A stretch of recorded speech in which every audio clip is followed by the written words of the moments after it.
Hello viewers, আশা করছি আপনারা সবাই ভালো আছেন। আমি আলহামদুলিল্লাহ ভালো আছি। তো আজকে আমি আপনাদের সাথে একটা টিউটোরিয়াল নিয়ে আসছি। সেটা হলো যে অ্যাকচুয়ালি আমরা কীভাবে একটা পোর্টেবল হার্ড ড্রাইভ, আমরা যারা পোর্টেবল হার্ড ড্রাইভ ব্যবহার করি, পোর্টেবল হার্ড ড্রাইভ আমরা কীভাবে রিপেয়ার করতে পারি, বা এই পোর্টেবল হার্ড ড্রাইভটার ভিতরে কী আছে অ্যাকচুয়ালি আমরা কি কখনো জানতে চেষ্টা করেছি?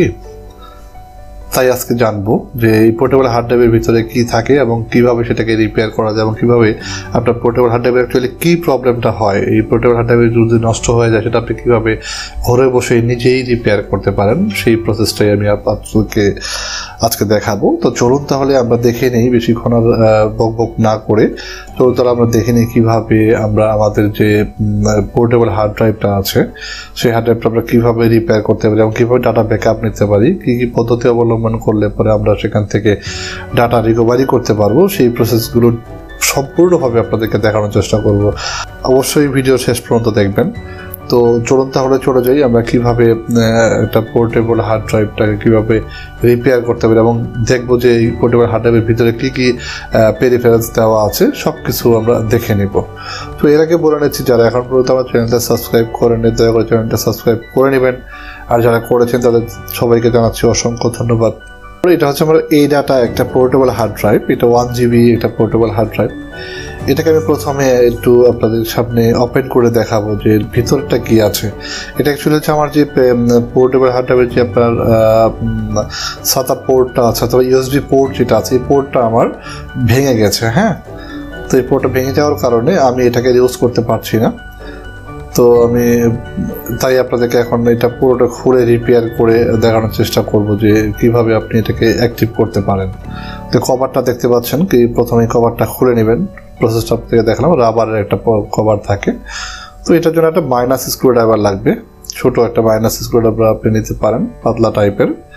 সেই মাইনাস স্ক্রু ড্রাইভারটা আমি নিলাম। এখানে দেখেন একটু আপনাকে খেয়াল করতে হবে যে কোন সাইডটা যে খোলার একটা অপশন আছে, দেখেন এই অপশনটায় আপনি একটু প্রেশার দিবেন। এখানে একটু প্রেশার দিলে পরে আপনি এটা কিন্তু খুলতে পারবেন।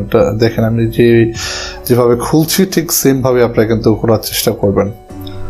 তো এখান থেকে একটু দেখেন সাবধানে একটু খোলার চেষ্টা করবেন, যেহেতু সার্কিটের একটা ব্যাপার আছে। তো এটা খুলতে যাচ্ছি, দেখি এখানে সাবধানে দিবেন, সাবধানে একটু প্রেশার দিবেন। দেখেন একটু চাপ দিলে পরে আড়াআড়ি চাপ দিলেই আপনার প্রেশার দিলে পরে কিন্তু এটা খুলে যাচ্ছে। তো খোলার প্রসেসটা আপনাদেরকে দেখাচ্ছি। এই হলো আমার ভিডিওটা, একটু লম্বা হবে, অবশ্যই আপনার ভিডিওটা দেখবেন, কারণ আপনার উপকারের জন্য, আপনাদের যাতে একটু কাজে লাগে সেই জন্যই আমি একটু আপনাদেরকে ডিপলি দেখানোর চেষ্টা করি সবসময় ভিডিওতে। আমি কোনো কিছু বাদ দিতে চাই না, একদম পুঙ্খানুপুঙ্খভাবে আপনাদেরকে বোঝানোর চেষ্টা করছি, দেখানোর চেষ্টা করছি যে আপনি কিভাবে আপনি এটাকে প্রসেস করে বা এটাকে কিভাবে আপনার মতো করে ওপেন করতে পারেন, সেটাই আপনি দেখানোর চেষ্টা করতে। দেখেন একটু সাবধানতা বলুন, দেখেন একটু খুলে গেল।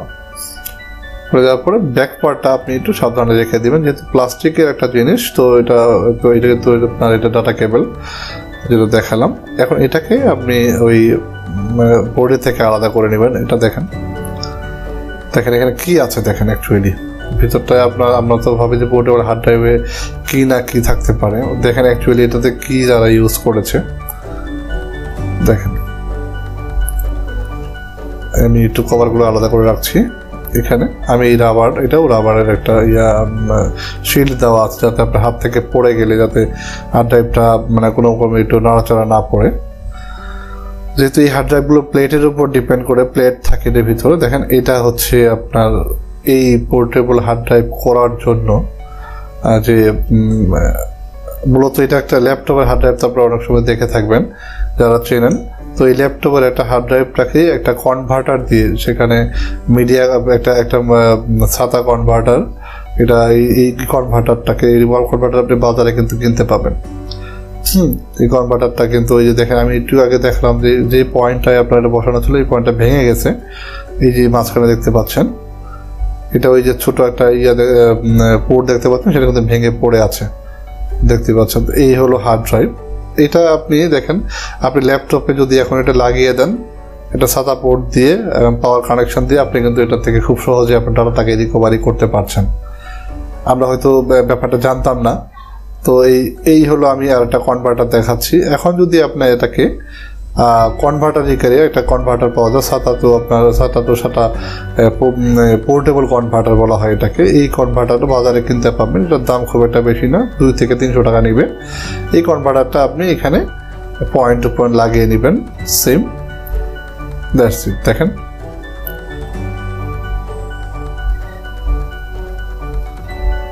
এই পোর্টটা আপনি আপনার কম্পিউটারে এবং ডেস্কটপ ল্যাপটপে আপনি আপনার পোর্টেবল আকারেও কিন্তু আপনি লাগাতে পারবেন। এখানে লাগিয়ে কিন্তু আপনি খুব সহজেই আপনার এই হার্ড ড্রাইভের ব্যাকআপটা কিন্তু আপনি নিতে পারেন।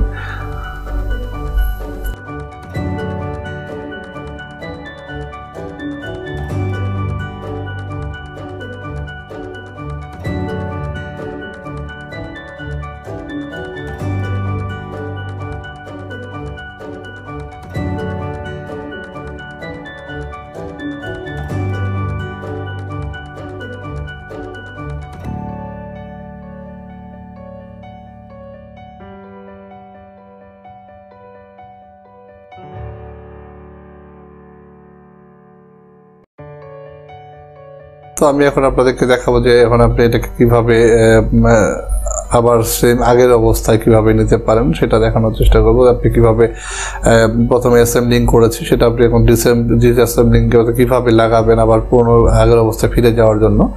এই দুই পাশে প্রথমে এই রাবারটা আপনি লাগিয়ে নেবেন, খুব ভালোভাবে লাগিয়ে নেবেন।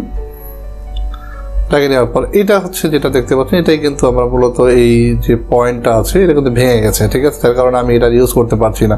তো এই হার্ড ড্রাইভটা মূলত এই প্রবলেমটাই বেশিরভাগ হয়ে থাকে, যার কারণে অনেক সময় আমরা এটাকে ভাবি যে হয়তো কোনো বড় কোনো দুর্ঘটনা ঘটে গেছে, যার কারণে এটা নিয়ে আর কোনো টেনশন থাকি না যে আমার হার্ড ড্রাইভটা নষ্ট হয়ে গেছে। সেটা না ভেবে আপনি কিন্তু এই ভিডিওটা দেখার পর আপনি এরপর থেকে আপনি আপনার নিজের হার্ড ড্রাইভ বাসায় বসে কিন্তু রিপেয়ারটা করতে পারবেন। তো আমি আগের মতো করে এটা রেখে দিচ্ছি। এটা আমি আপনাকে আয়রন করে দেখাতে পারছি না, আমার তাতালটা নষ্ট হয়ে গেছে।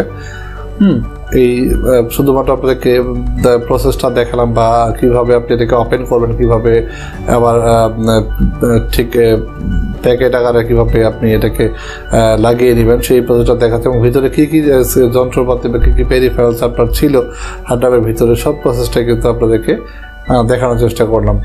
তো এই সেমভাবে আপনি রাবারগুলো একটু লাগাবেন, ভালো করে লাগানোর পরে প্রথমে আপনি যে কাজটা করবেন, ব্যাক কভারটা লাগিয়ে নেবেন। আমি ব্যাক কভারটা লাগিয়ে নিচ্ছি, দেখেন পয়েন্ট একদম ফিক্সড আকার লেগে যাবে। তারপরে আপনি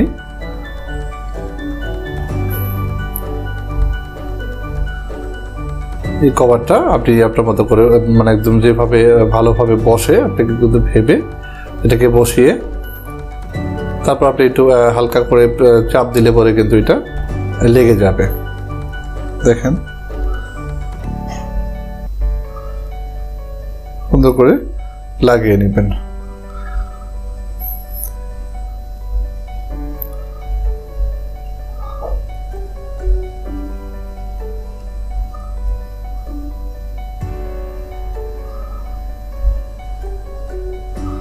এই পোর্টটা কিন্তু নষ্ট হয়ে গেছে, যার কারণে আমি এটার ভিতরে ঢুকালাম না, কারণ আমি এটাকে এটা বাজার থেকে একটা মার্কেট থেকে একটা এই পোর্টটা কিনে নিব, এরপর তেতাল দিয়ে আমি এটাকে জায়গা মতো লাগিয়ে দিব। লাগিয়ে দেওয়ার পরে আবার যে পোর্টেবল হার্ড ড্রাইভটা আছে সেটা কিন্তু আবার অ্যাক্টিভ হয়ে যাবে, ঠিক আছে। আপনারা কিন্তু আপনার মতো ট্রাই করতে পারেন।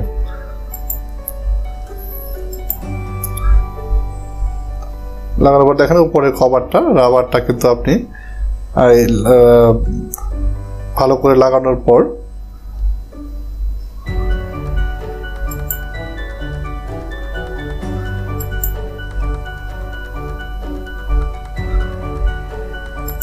তারপরে যে রাবার কভারটা যাচ্ছে রাবারের কভারটা আপনি এটা আবার সুন্দরভাবে লাগিয়ে নেবেন। তো এই হলো প্রসেসটা, আমি আপনাদেরকে দেখালাম কীভাবে আপনার পোর্টেবল হার্ড ড্রাইভটাকে আপনি কীভাবে রিপেয়ার করবেন, এবং দেখালাম যে একটা পোর্টেবল হার্ড ড্রাইভের ভিতরে কী আসলে থাকে সেটাকে আপনি কীভাবে ডাটা সেখান থেকে আপনি কীভাবে ডাটা রিকভারি করতে পারবেন সেই প্রসেসটাও আপনাদেরকে দেখালাম, কী হার্ডওয়্যার ব্যবহার করে আপনি ডাটা রিকভারি করবেন ঘরে বসেই। আশা করছি ভিডিওটা শেষ পর্যন্ত দেখেছেন। যদি ভিডিওটা শেষ পর্যন্ত দেখে থাকেন অবশ্যই যদি ভিডিওটা ভালো লাগে একটা লাইক করবেন, কমেন্ট করবেন, আর অবশ্যই আমার চ্যানেলটা সাবস্ক্রাইব করবেন। ভালো থাকবেন, সুস্থ থাকবেন। Thanks for watching.